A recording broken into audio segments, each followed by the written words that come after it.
Bon, salut les amis, cette vidéo c'est pour ceux qui utilisent Suzuki Ciaz, Ertiga, Design. Je ne sais pas si c'est bien prononcé. Vous voyez, là je viens juste de dépasser 120 et ça commence à faire ping ping. Et ça ne va jamais s'arrêter. Hein. À moins que je descends en bas de 120. Et je pense que Suzuki a décidé de manquer de respect à ses consommateurs. Et ça, c'est pas bien. Ça, c'est Suzuki 2023. Ertiga. Et au 21e siècle, rouler en dessous de 120 sur une autoroute, c'est quand même embêtant. Hein. Je ne sais pas pourquoi ils ont fait ça comme ça.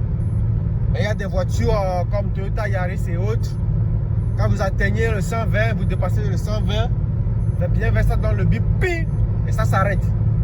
Mais cette fois-ci, ça continue quoi. Et c'est vraiment embêtant en fait. Donc les amis, je ne sais pas si ce sont des voitures qu'ils ont envoyées seulement à Dubaï qui fait ça.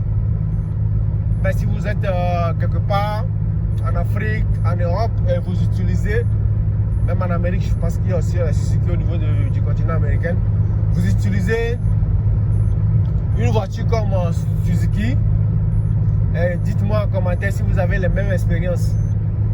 Parce que là, c'est embêtant. Le fait de faire ping, c'est pas ça qui va me faire descendre en dessous de 120 parce que c'est un homme qui a tous ses sens, il sait ce qu'il est en train de rouler. Quand ça fait ping, il peut arriver qu'à un moment donné, la route c'est 120 et dans l'oubli, tu as accéléré un peu plus. Et là, au moins, quand ça fait ping, avec toute ta conscience, tu sais que non, tu ne peux pas y aller, tu relâches l'accélérateur en fait.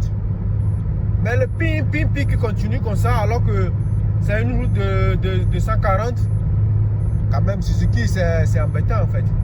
Si vous voulez créer des buggy pour les jardins, dites-le clairement. Mais une voiture avec cette place, avec toutes les conditions possibles, excusez-moi, juste arriver au-delà de 120, ça commence à crier là, moi personnellement, ça m'embête en fait.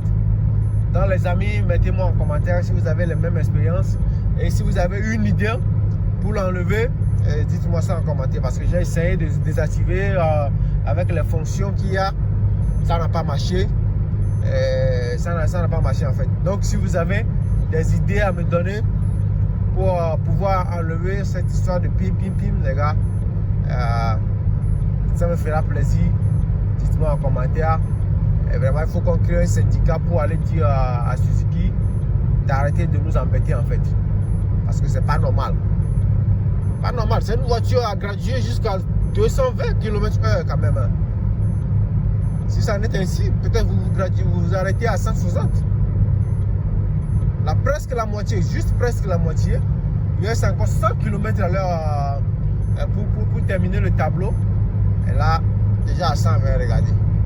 Il y a des moments où même tu n'atteins même pas 120, regarde. Vous voyez? Regardez un peu. Vous voyez? Juste 120, c'est embêtant en fait, les gars. Moi personnellement, ça m'embête. Ça m'embête. Jusqu'ici, c'est une très belle voiture. Ça, on peut pas dire le contraire. Surtout Ertiga avec toute la place que vous avez à l'arrière. Vous voyez? Mais juste cette histoire de pim à 120 près, les gars, Suzuki, il faut sciencer, hein. Il faut sciencer, ça c'est abusé. C'est un manque de respect total. Si la voiture est créée pour les adolescents, dites-nous, ouais, bon, ça doit être conduit par les adolescents. Quand même un adulte au volant, c'est vrai qu'il faut être prudent, mais quand même regardez la voie même. C'est 140 les amis, 140 monsieur Suzuki. 140 monsieur Suzuki, ça fait combien d'années que vous êtes venu à Dubaï quand même? 140. À peine 120 tu commences à crier monsieur Suzuki, arrêtez hein. Arrêtez, moi j'ai pas aimé. C'est pareil pour Suzuki Ciaz. Pareil pour Suzuki DZ que je n'arrive jamais à prononcer. Cette voiture là, ça ne fait pas ça. Pourtant celle-là est plus grosse que ça. Vous voyez un peu. Juste 123, 100 quelque chose. Hein. Alors que même sur le map, je ne suis même pas encore à 120. Sur le map, je ne suis même pas à 120. tonton a décidé de crier sur moi. Mais c'est pas ça qui va me faire arrêter en fait. Ça va pas me faire arrêter de rouler en fait. Quand même, monsieur.